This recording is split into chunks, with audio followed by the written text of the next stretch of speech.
தெரியல கண்ணு வேப்பம்பூ பறிச்சுட்டு இருக்கிறேன் கண்ணு.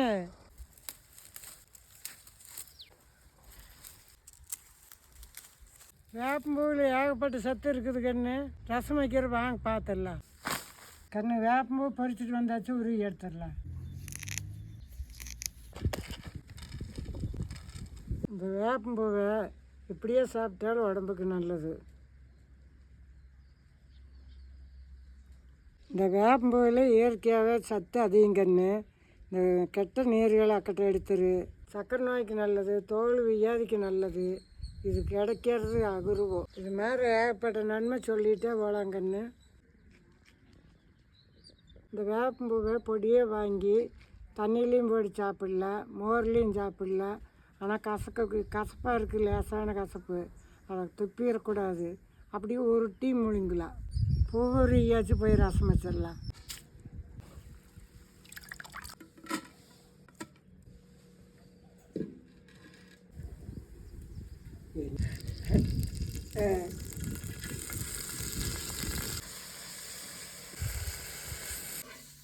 வணங்கிருச்சு, எடுத்து போடு.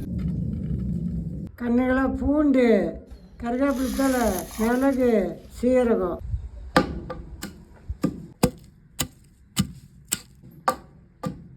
வெடிச்சு வச்சு எடுத்துடலாம். வச்சு உளிவி வடிக்கிறேன். 2 தக்காளி அரைச்சி விட்டுக்கலாம்.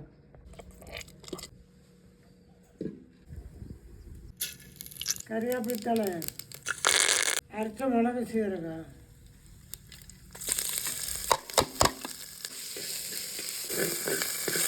புளியும் தக்காளியும் போட்டு கரைச்சது. கல்லுப்பு, மஞ்சப்பொடி,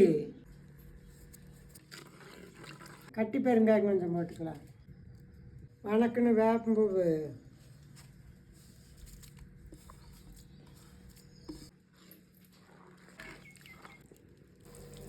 நல்லா ரசம் கொதிச்சிருச்சு, எடுத்துடலாம்.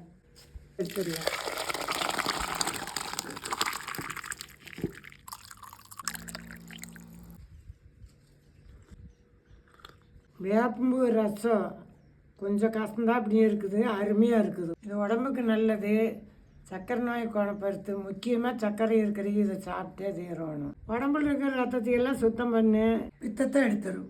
வேப்பம்பூ கிடச்சுன்னா இந்த மாதிரி ரசம் வச்சு குடிங்க. கிடைக்கலைன்னா நம்மகிட்ட பொடி இருக்குது, வாங்கிக்கோங்க. கீழே இருக்கிற நம்பருக்கு கீழே இருக்கிற நம்பரில் கூப்பிட்டு வாங்கிக்கோங்க. அப்படியே லெஃப்ட் சைட்லேயும் வாங்கிக்கோங்க.